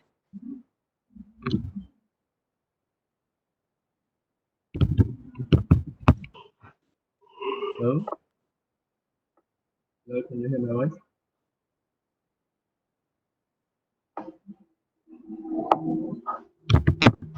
Okay, good afternoon. Thank you, Kang Hui-Sin. And my name is Lee Wilson. And now I will present about the three main functions of the IMF. First, the IMF is act as surveillance to ensure the economic stability.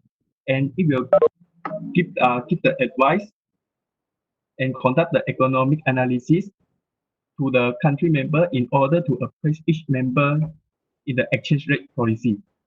The second function of the IMF is act as financial assistance, which the funding of the IMF will provide to every member of the country the breathing space they need to address the balance of payment issue as well as the low-income countries.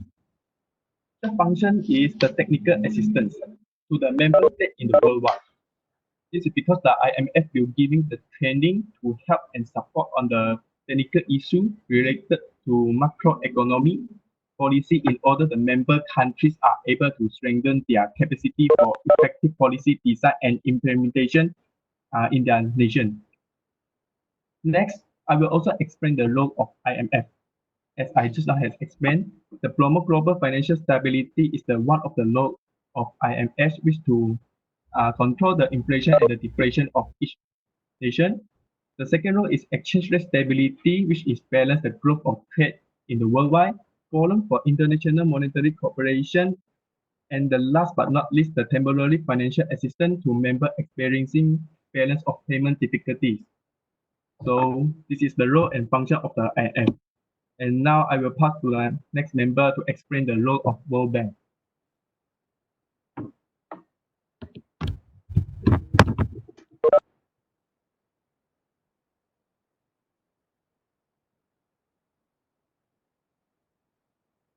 Morning, everyone. Do you hear me?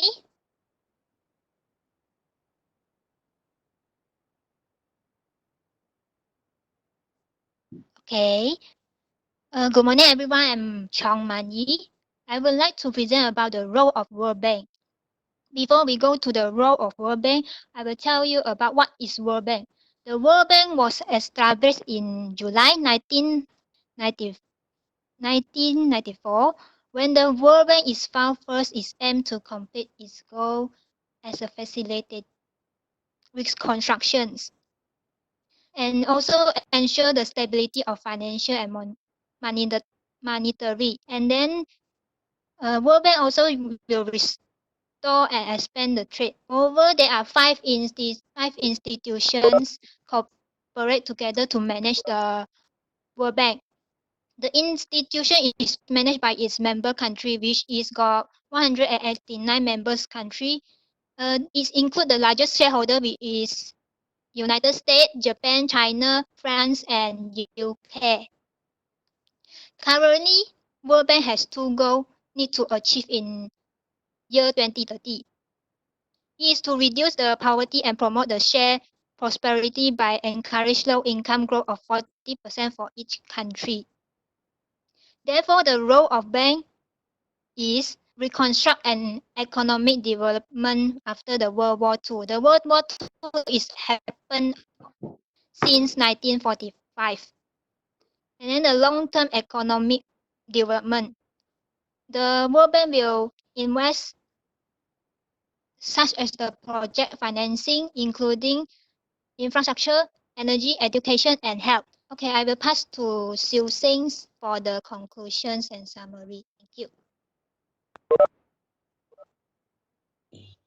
Hello. Hi guys, can you hear me? Hi. Okay. Okay, my name is Chang Sun. Now I'm going to present the summarize of the IMS. Okay. For the IMS was established in the summary for the IMS was established in 1994 and they have a 189 members country. For the executive director, they have the 24 executive director for representing 189 member country and 147 out of the 189 members country represented by the staff. IMF was provide the financial support with zero interest rate on the loan to the low income country and current reading arrangement is a 360. IMF also spent 303 million for hand-on technical advice, policy-oriented training, and peer learning.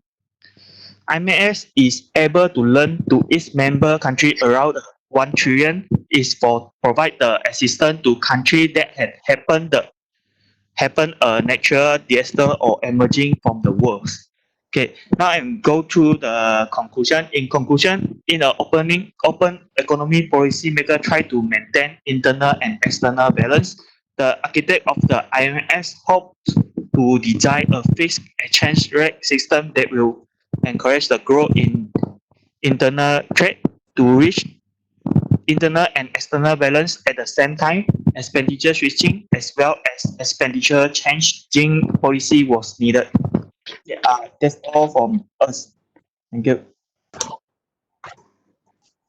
Okay, thank you, Group 4, for the great presentation.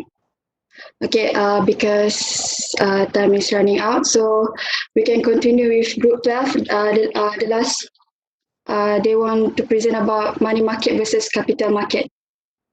So please welcome Group 12. Hello everyone. Can you hear me?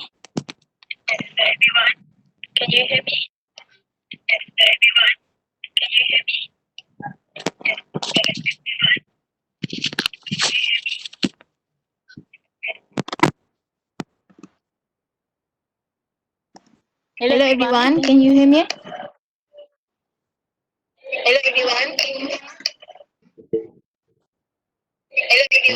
Fazira, sebab awak buka dua ke?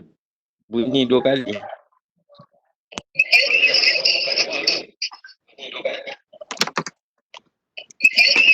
Kejap.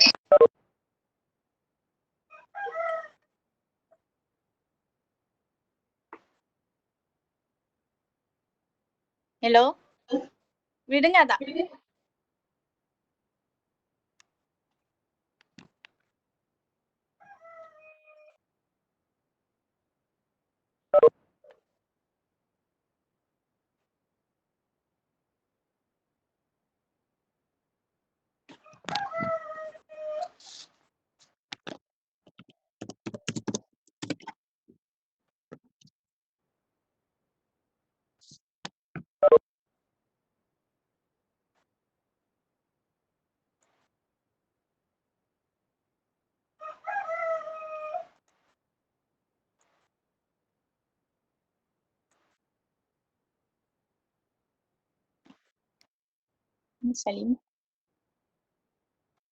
Salimah? Ya, teruskan.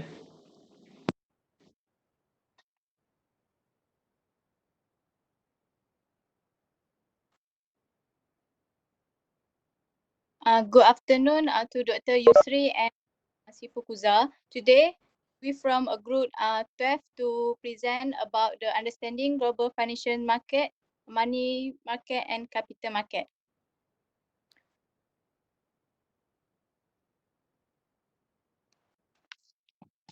For money market, consists of negotiable instruments such as treasury bills, commercial paper, and certificates of deposit. It's used by many participants, including companies, to raise a fund and selling commercial paper in the market. Also, it considered a safe place to invest due to high liquidity of security.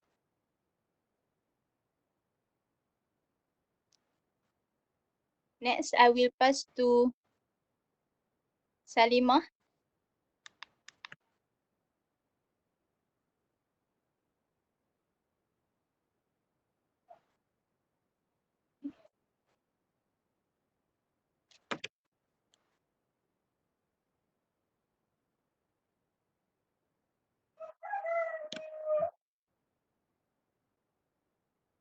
Wait.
Jadi, Salimah baru join.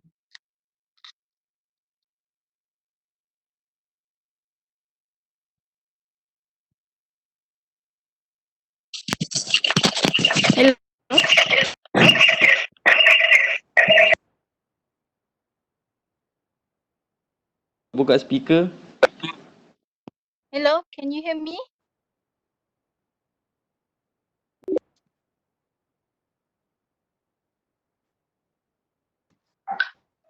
Fazira masih on speaker. Siapa yang nak Yes. cakap ni?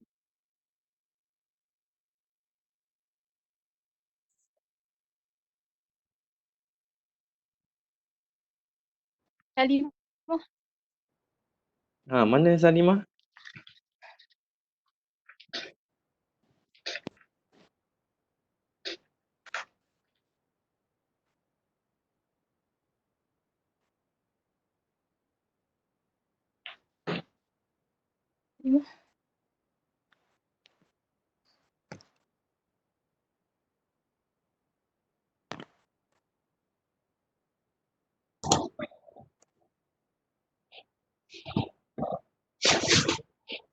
Aulia?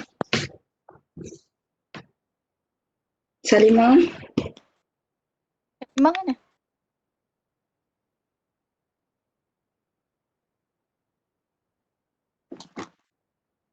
Kita ganti role lain dulu.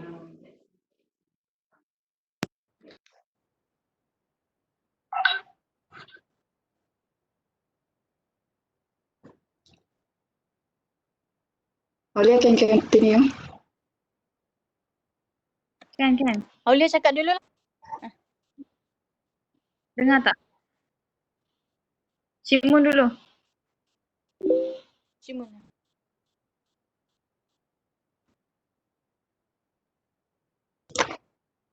Cimun? Aulia.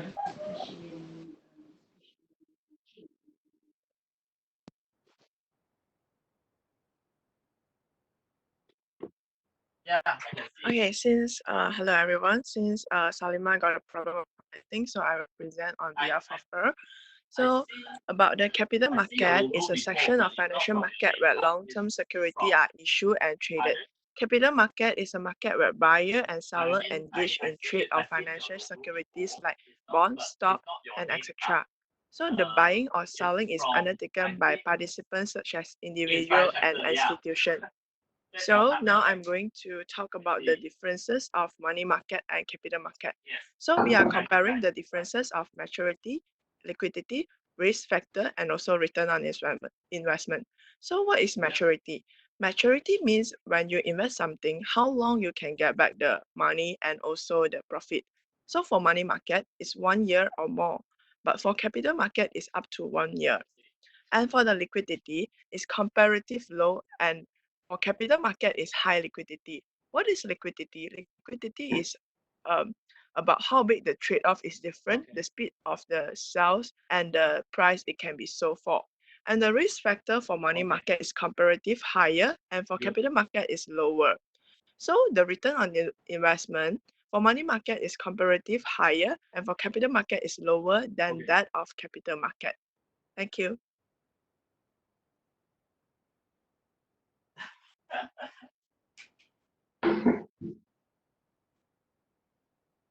Okay, hi. Everyone can hear me?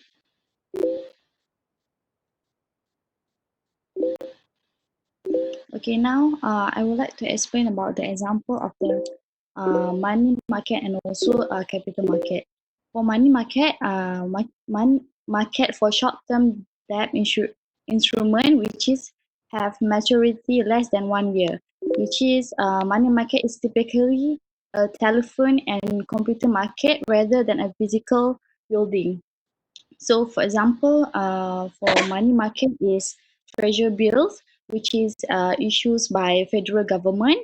Uh, and the next example is like commercial paper and also money market funds. So next is capital market. Um, Capital market is market for long-term financial securities, which is have maturity more than 1 year. For example, for capital market, it's corporate bonds, common stock, and also treasury bonds. So we also have example like terms loans and also financial leases. Okay, that's all from me.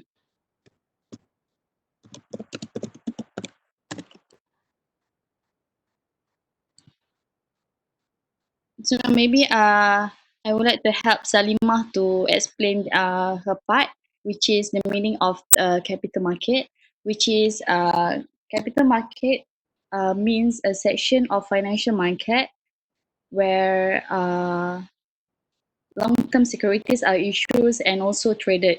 Capital market is a market where buyers and sellers engage in trades of financial securities, like for example, like bonds, stocks, and many more.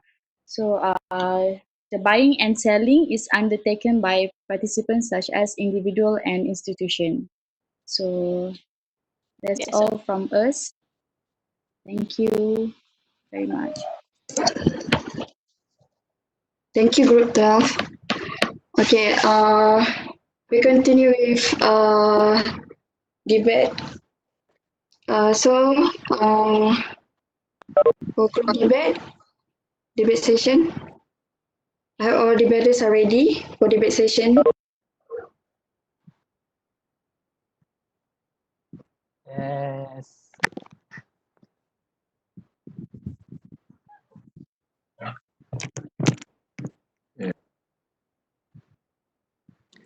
Hello. Okey, minta maaf Sifukaza dia orang terlajak laris ni Tak apa, tak masa apa. terlebih. Tak Sebab apa. tadi kita mula lambat Santai. sikit kan. Boleh. Santai je. Alright, thank you.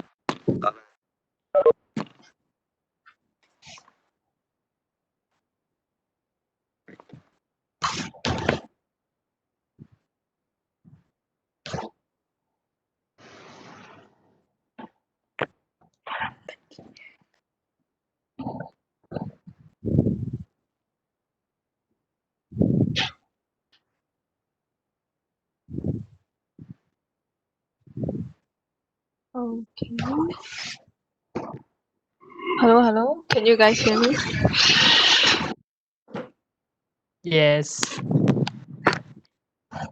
Okay. Good afternoon to Dr. Yusri, Sifukaza, and fellow friends. My name is Bang Jing Ai, and the topic for our debate is stock market versus forex markets. We, the affirmative team, define the stock market as a kind of equity market, and it is a place where investors buy and sell shares in companies. So, stock trades likely took place in a physical marketplace, but now the stock market is available through online and online stockbrokers. So, as the first speaker, I will be discussing about the advantages of stock market. The first advantage is stock market has a safe mechanism. Stock market is a very safe place to invest in because the dematerialized account ensures that you don't have problems like bad delivery, fake shares, and duplicated shares. If a company wants to sell their stock, it needs to release its financial statement that show how it is being run. My name is Chaimeli. I'm going to elaborate the second advantage, which is stock market ownership. Buying share of stocks means that taking the ownership stock in the company you purchase stock in. It is one of the easiest way to become the minority owner within a company. Although the ownership percentage is relatively small, you still receive the right to vote on certain business decisions and corporate leadership. You will also receive annual reports to learn more about the company. Owning stock in the company you work for can be a way to express loyalty and tie your personal finances to success of the business as a whole.